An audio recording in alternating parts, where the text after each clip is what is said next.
So hello everyone, my name is Vikas Agrawal. I'm the founder of a company called AIF and PMS Experts India. Well, some of you have been watching our shows on YouTube and also attending our live webinars. At AIF and PMS Experts India, we organize this show called Ask the Expert Show. So welcome to this brand new show of Ask the Expert. It's a very special show today. And the objective of this show is to educate and empower the entire investor community, more particularly HNIs and family offices who are trying to create wealth and have been continuously evaluating various portfolio managers. So what we do essentially is here we invite industry experts, and that's the reason we call it Ask the Expert. To know more about it, you can also visit aifpms.com. And if you wish to speak to some of our specialists, you can also book an appointment with them. So it's a very special day, as I said, because with me I have Mr. Siddharth Bothra. He's the fund manager at Ambit. So I and Siddharth had an opportunity. I mean, I had an opportunity to work with Siddharth. We spent good time. Attended Berkshire Hathaway's AGM at Omaha together.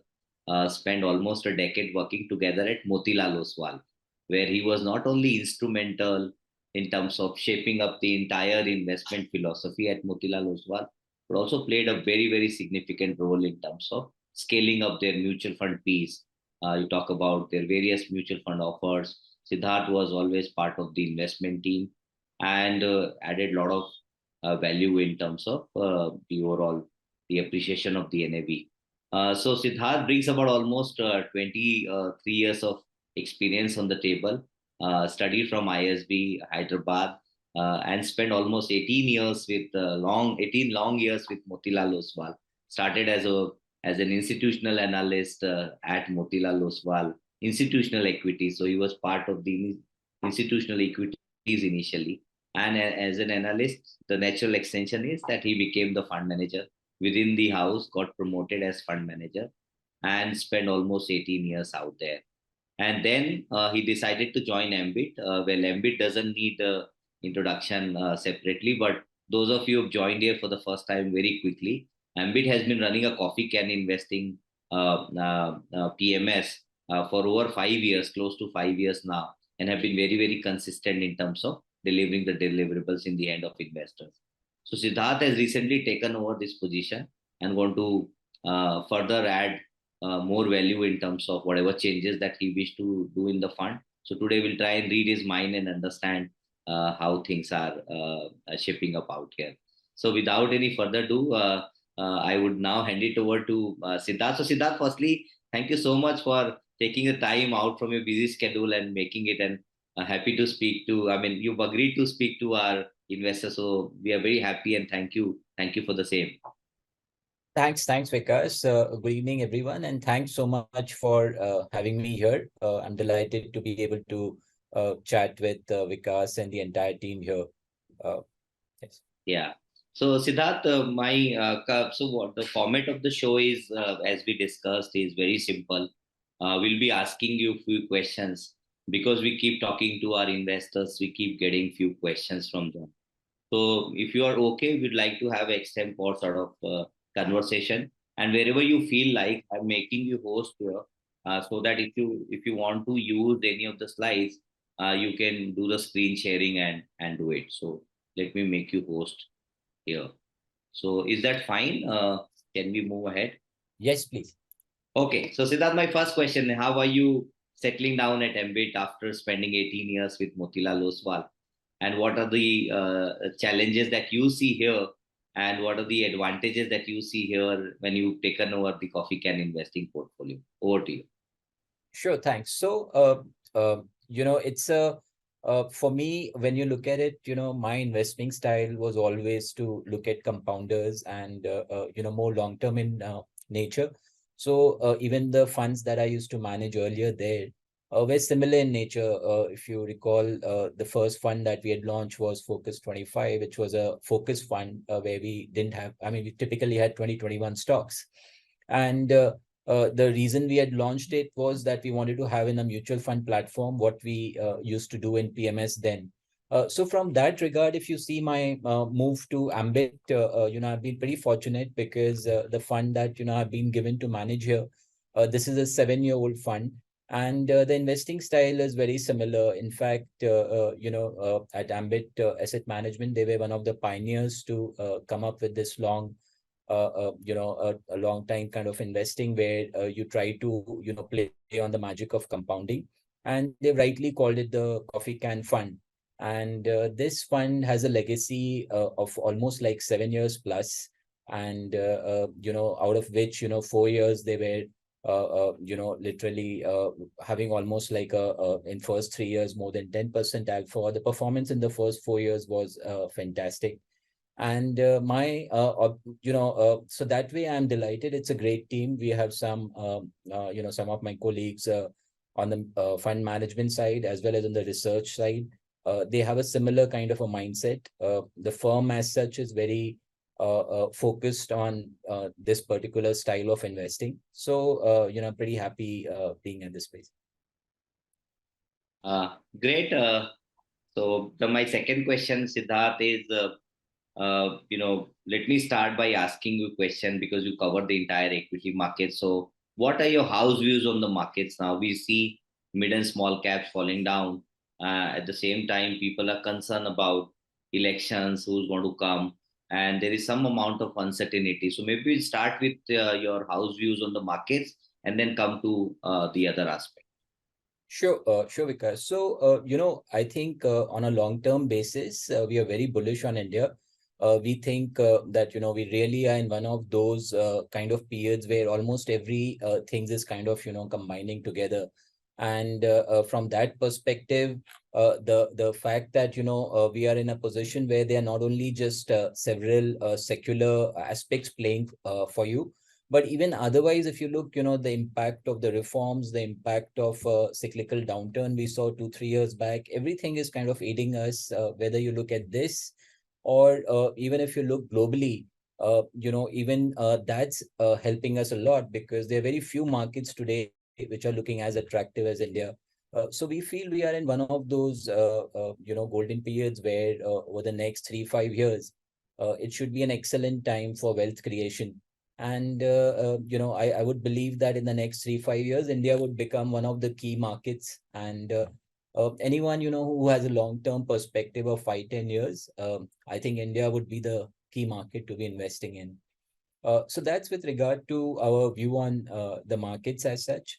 I think with SMID, we have a view that, when you look at SMID, typically it's all combined together and looked at in totality. We believe there are a lot of positive things which has happened in small and mid cap with regards to, like if you look in the last 3, 4 years, their ROEs have almost tripled. Their debt has come down sharply.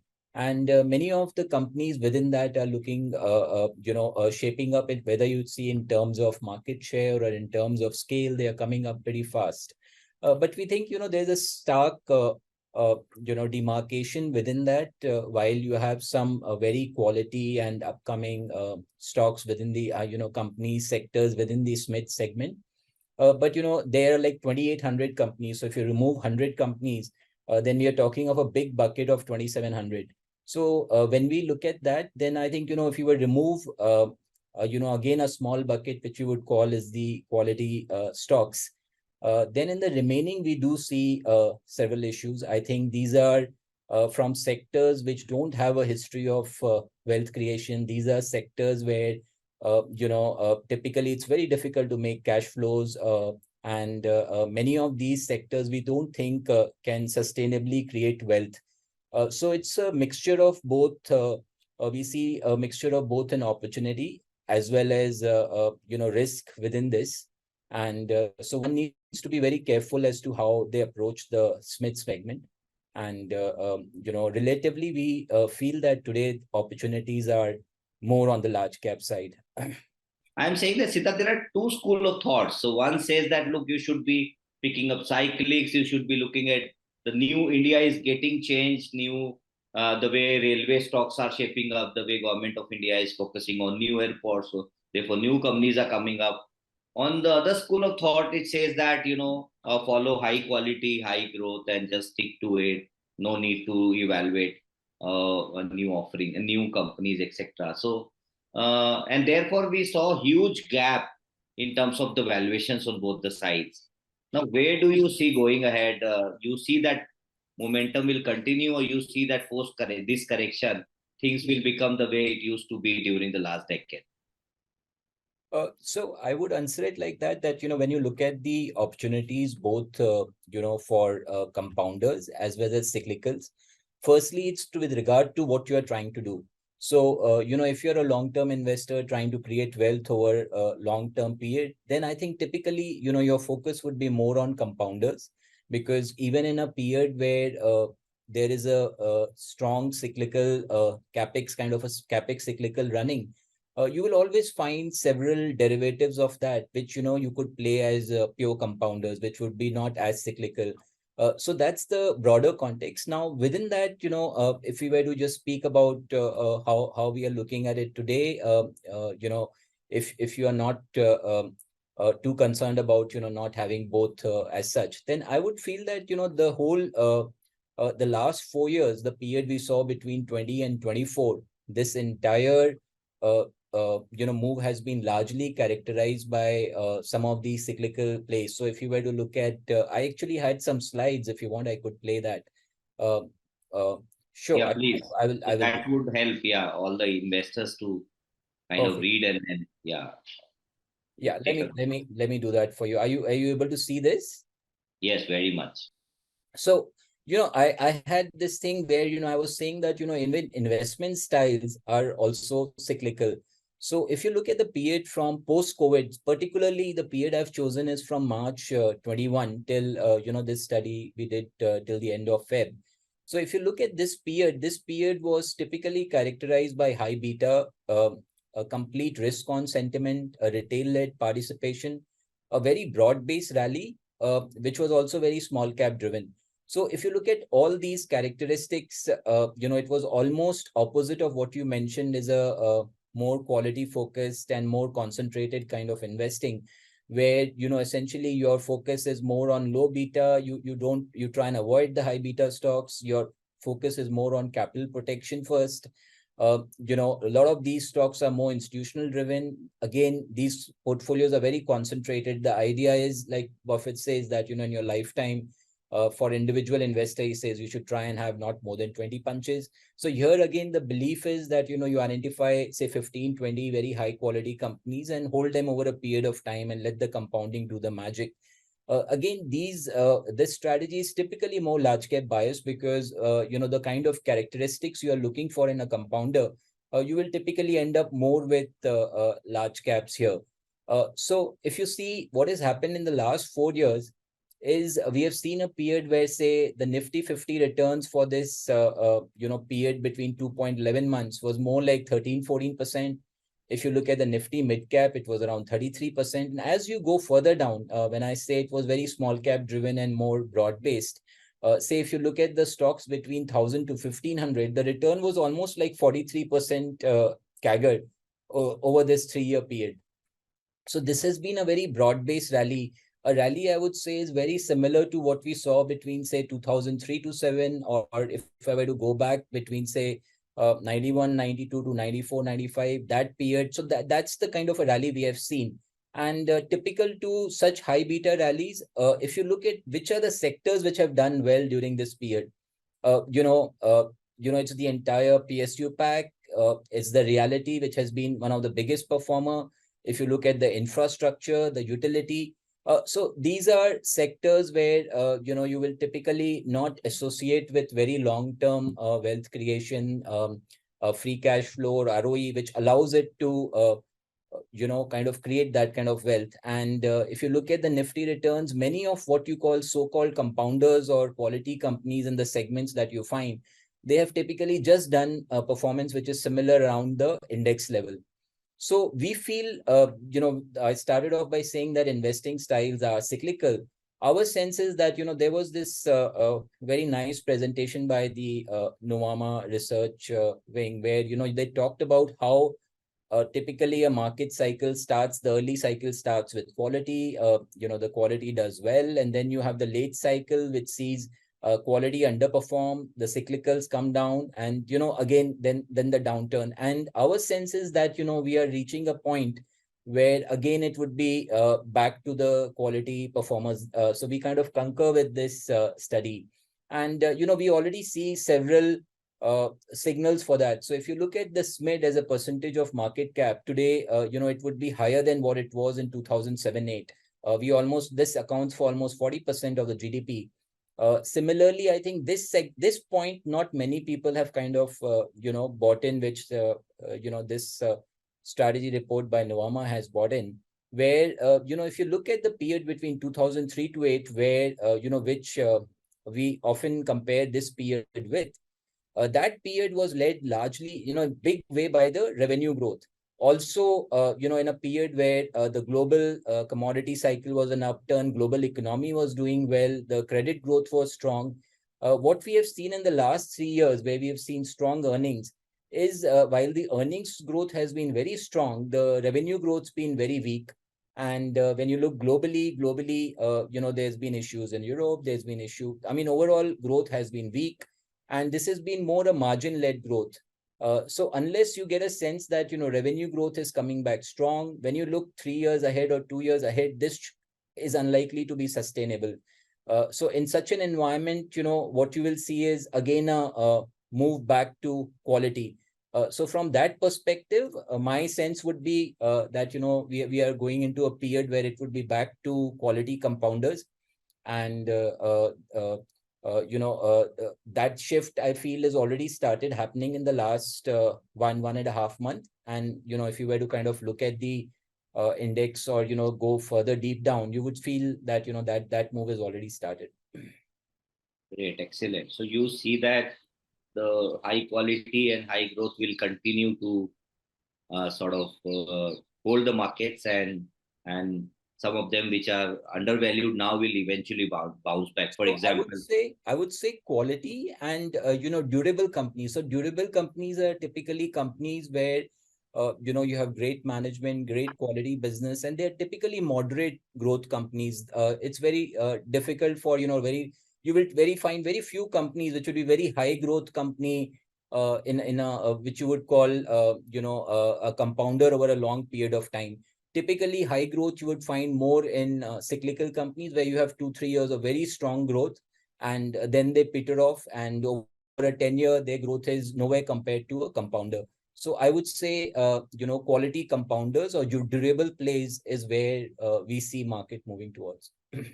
excellent point. So essentially, you're saying that good promoters would always see consistent growth, consistency in growth, and not high growth all the time. So So it's a high good growth is quality always and a welcome, but moderate growth. yeah, the what I was essentially trying to say is our focus is more on finding these kind of compounders. With, I mean, longevity is the key thing that we are trying to play on. I mean, which company can grow at, say, more than 3-4 percentage points above the nominal GDP growth for a very long period of time. I think that's where the magic starts happening. Yeah. The other question is, and if you allow me to take few names which are part of the portfolio as well. And by the way, one disclaimer here for everyone is whatever stocks name that we are discussing is only for example or for education purpose, and you do not invest in those stocks. So some of the companies like HDFCs of the world, even the high growth companies like Bajaj Finance of the world. I mean, you talk about portfolios. It is a part. Broadly, I'm discussing the markets here, and they have been. I mean, their earnings are growing, but their appreciations have been muted in last 3 years. So, do you see mean to reversion happening at some point of time in these stocks, or it is a time to revisit your thoughts and see to it that maybe because of the competition coming in and the margins are shedding, you need to keep evaluating. So, without getting into very stock specific, because that would then we need to go really micro to answer So, that question of yours for each company. I would say what we have seen in the last 4 years is that, many of these quality companies, they were more expensive around that time, and the growth expectations for many of them didn't come across. So we have seen a mixture of both time correction and in some cases even stock correction. So if you see some of the companies like Titan, where growth remained intact, you could give it several reasons that, this was a K-shaped recovery, it was a beneficiary, or the gold prices helped it. But, where we have seen growth remain intact, these companies have done continue to do well even in this period. But generally, I feel, if I were to answer your question as a bucket that, why didn't quality companies do that well in the last 3-4 years? I would go back to the presentations, the slides I was showing you some time back. So it was a mixture of the fact that, it's a risk on kind of a market. In this market, you typically looking for higher beta companies, you're looking for different kind of plays versus say compounders. So it was part the fact that, the valuations entry points 3-4 years back were a bit higher and the expected growth didn't come across. I feel as we go ahead, a lot of these companies, I see that, the valuation part has corrected. As you rightly mentioned, that many companies have seen strong earnings growth, and on a stock price basis they have not done much. That would imply that, your valuations have become more attractive. And I also feel growth, like in many of the discretionary plays, or many of the other some of the other segments, I feel growth is also likely to come back. So I would feel that, if you were to draw the one of the slides I showed you as to how quality is done versus more broad-based cyclicals, if you were to draw a similar bucket 3 year hence, I would believe that not only will the divergence between the divergence was almost 30%, if you would have noticed, between say Nifty or more the quality oriented versus the more cyclical oriented. I feel not only will the divergence not be there, but it's quite possible that, it would be in the favor of some of these quality companies. Sure, excellent point. You said that we cannot afford to sort of paint the wall with the same brush. So it is more of stock specific. In some cases, you're witnessing the growth tapering down. In some cases, you see that the growth is remain there, and therefore the stock is continue to appreciate. So it's more of stock specific, and we can't Absolutely. have these kind of quality and quality versus non-quality discussion. That's And very it's a very bottom-up market. Sometimes we don't do it much justice by, bucketing everything together, because even within quality, obviously, if things are, very expensive, or if growth's not likely to come, those stocks one needs to be careful of. Or even in the cyclicals, like, there are some companies which are really bad. There are some companies, if you're a, good cyclical investor, where you can come in at a close to bottom of a cycle, ride the journey. Those could be opportunities. So I think both investing styles have their own merits. One should focus on where their strength is and what they are trying to do. And, as a fund, you have a particular mandate from investors. So as long as you're remaining true to your mandate, I feel, that's the thing which needs to be focused on. sure. So now coming back to your coffee can investing. So if you can throw some lights on, because some of them have joined here for the first time and may not be familiar with the entire concept of coffee can. Maybe if you can throw some more lights on that first, and then we'll talk about the portfolio and performance, etc., and the investment philosophy. Sure, I could do that. I could even use some of my slides to make it, Please. easier as such. So let me do that. So, I would start with, what's the essence of a Ambit Coffee Can Fund? So I think the essence of Ambit Coffee Can Fund is to benefit from the magic of compounding. There is, if you are a long-term investor, if you understand the magic of compounding, then, typically you will be more focused on growth and quality. So this chart here is very interesting. It's a chart by Professor Bruce Greenwald. Why I say it's very interesting is because if you really understand it, then, you will realize that if your objective is to do compounding over 5-10 years, then there is, relatively the way a coffee can does is the way to do it. Like, if you look at, there are three ways you could, three kind of valuations that you could have, or three kind of companies you could bucket them in. One is the pure asset value play, where, you buy something which is less than 100, wait for it to reach near its NAV, and then sell it. The other would be similarly more like the earnings power, where, a company doesn't have growth, but, there's some amount of earnings they are creating every year. So again, this company would have some value which would be more than an asset value play, and you could continue to benefit from the dividends here. But, if you want your investments to grow over 5 year, 10 year, and you want to benefit from compounding, you have to be focused on growth. And when I say growth, a growth which is durable, a growth which is backed by a sustainable competitive advantage, that's what you have to do, because longevity is the key play here. Because you don't want a growth which is like a 1 year, 2 year, or a very short term thing, which typically you get in a cyclical or a similar kind of company which doesn't have sustainable advantage. And we typically try and say these are companies. When you say enduring competitive advantage, the definition of enduring competitive advantage is a company where either you have advantage in terms of pricing versus your peers, or your cost is lower than your peers. So that's what we call pricing power. So essentially, we are looking for companies with enduring competitive advantage, pricing power, and where we have a growth which is strong enough to kind of create the kind of long term wealth for us. And I think so if the first focus is quality, I think the bigger focus then is having that long term mindset, as I mentioned.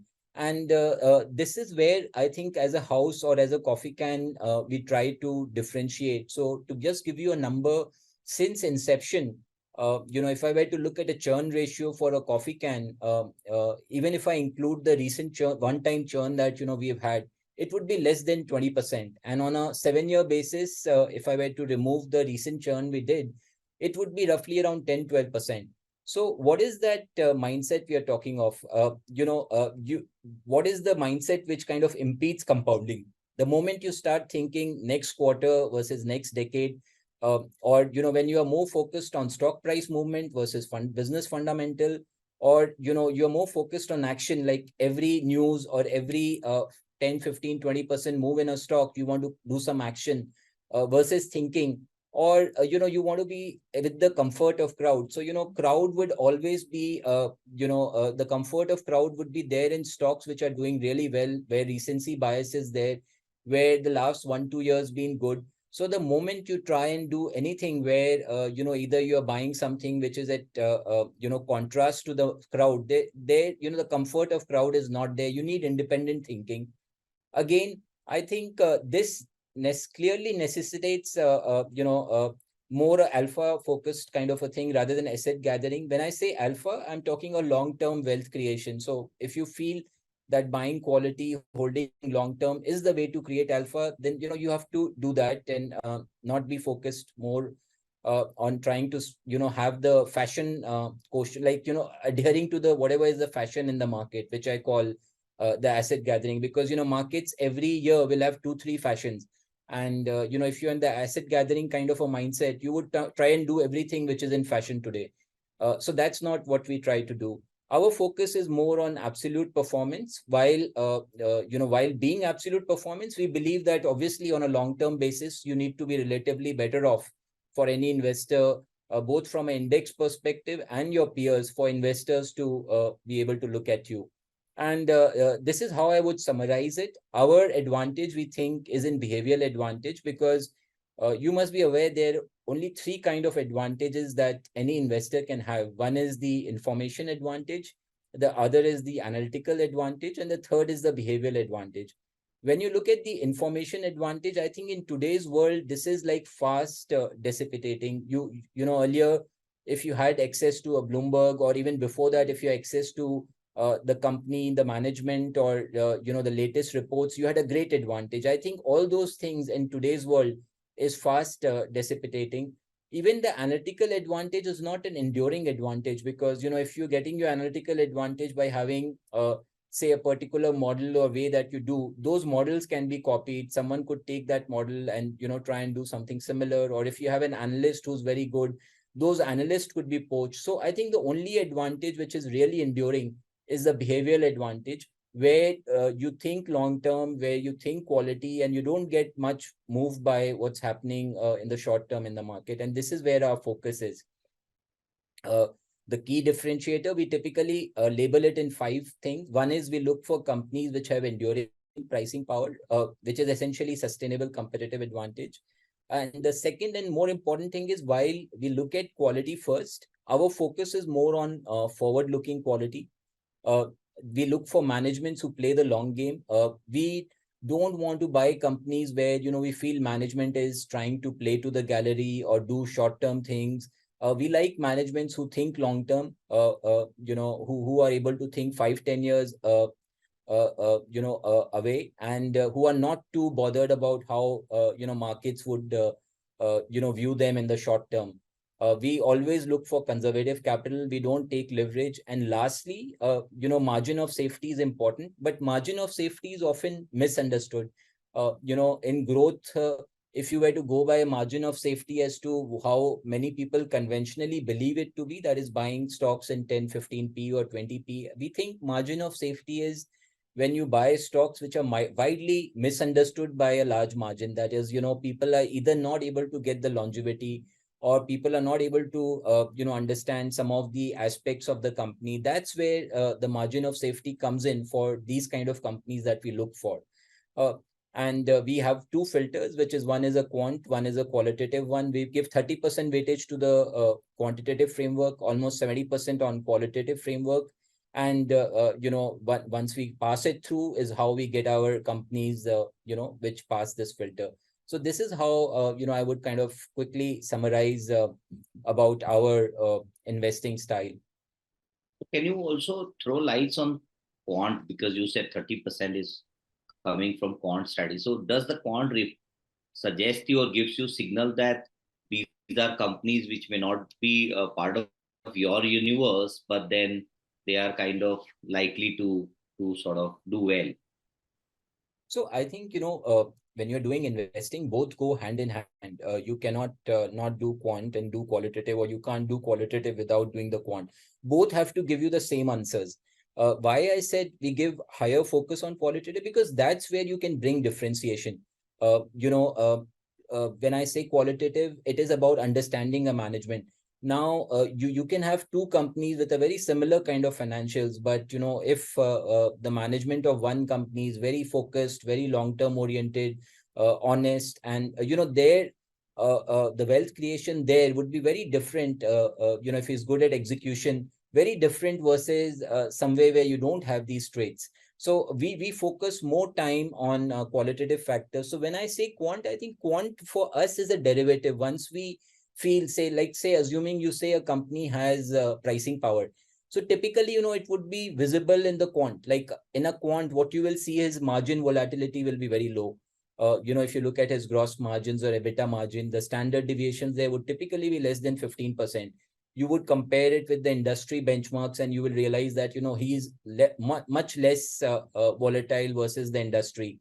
Then if you were to go ahead and look at his capital efficiency, you will find that versus the market, his say working capital is far more superior. He has a lesser working capital. If you look at the balance sheet side, you will realize that the returns he's earning is far superior than the other investors. When you look at return ratios, or when you look at the margins, typically these companies would have margins which are significantly higher than the market on a sustainable basis. So that's how I say that, for us, we once we feel that, we are seeing some characteristics either on the quant side or on the qualitative side, we try and marry them. We don't look at them in isolation, which you can't. Clearly the larger focus is on qualitative, because quant, to an extent, a lot of people will immediately, by a click of a button, have those data. Whether they interpret it correctly or not is a different thing, but those data are available. Whereas the qualitative factors, where you think of what are the moats, are the moats increasing, is your competitive advantage increasing, these are things you can't click a button and find out. These are things you need to go really deep down, do bottom up research, and have your own frameworks to give you those answers. So that's what we focus more on. Great, great. Would you mind sharing the performance of the scheme and some of the names, maybe the top five? I don't know if that is allowed within the framework. Uh, I can clearly share the performance with you. So yeah. this is, as I said, a 7-year-old fund. So if you look at the first year, 2017, we had almost like a 10% alpha.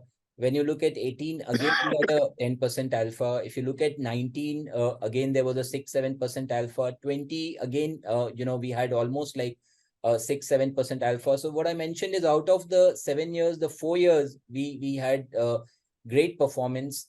In 21 post COVID, this was the first time we lagged markets a bit. The last 2 years where markets was completely against this strategy, and this is where we got impacted 22 more, because we got majorly hit on 22 and even in 23. So as we speak today, we are more or less in line with the markets. For when I look at the this data is as per Feb end. Today we were more or less around the index, and since inception, despite these 2 years out of the last 7 years, we are roughly around 1.5% ahead of the market. But as I mentioned, typically every strategy has its own cycles. So if you say that the 4 year 5 year year was the the great time for this cycle, these 2 years were clearly not so good. And I feel as we move ahead, we are again entering into a period where this strategy would be back in vogue.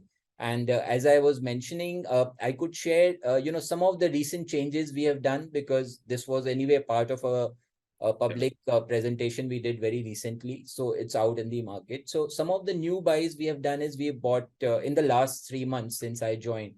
We bought, we bought Bajaj Auto, HDFC AMC, Bharti, KFin, Zomato, Abbott, Kotak, Concord Bio, Concord.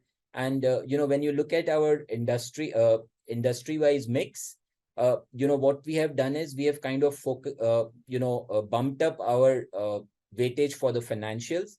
What we have also done is made it more broad-based. Like today, we have information, we have, say, communication services, wherein we have Bharti, we then have Container Corporation, which is again a play on industrials.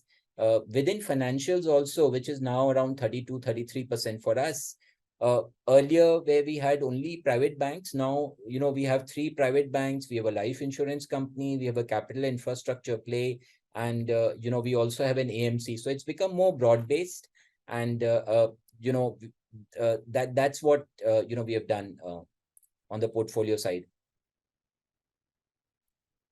I hope I was able to kind of give you a sense on the performance, as well as so if I were to talk of my top 5 holdings today, our top 5 holdings would be say TCS, we would have HDFC Bank, we would have Eicher Motor, we would have Avenue Supermart.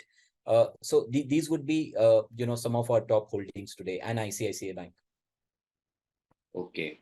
So so since you mentioned that these are all completely bottom-up approach, in the sense that you kind of do complete fundamental, qualitative and quantitative research, and then pick up those companies. So where do you see now going ahead? What are your earnings at the portfolio level, allocated earnings, and what is the kind of numbers that you talked about, the difference in the alpha?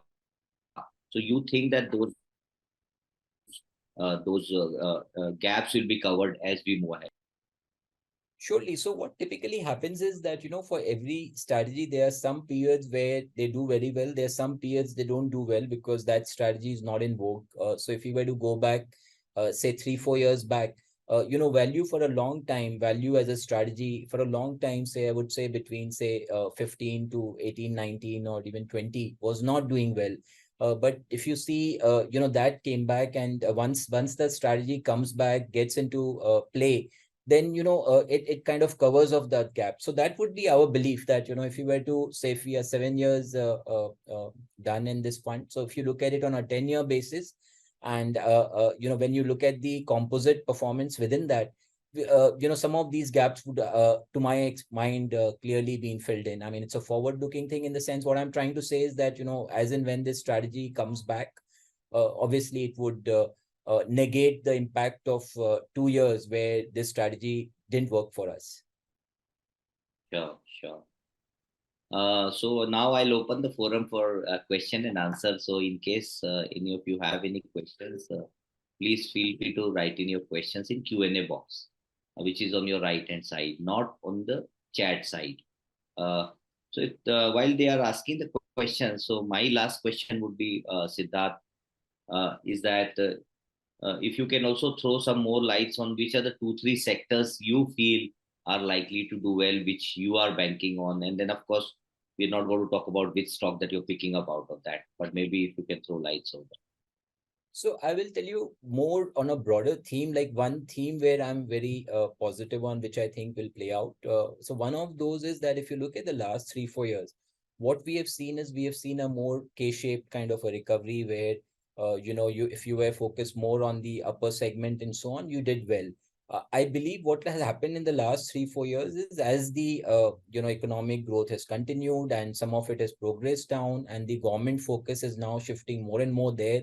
I feel post elections, this is a segment which will become a priority for the government, and this is a segment which needs to come back. Otherwise, you can't have a sustainable growth. You can't continue to have this kind of a stunted growth. So I'm particularly bullish on companies which I think would be great plays on the bottom of the market recovery theme. So within that, if you see in our portfolio, we have two two-wheeler companies. We believe that when you look at some of these companies, their sales as a sector, the sector sales in this year would be lesser than what they did in 2019.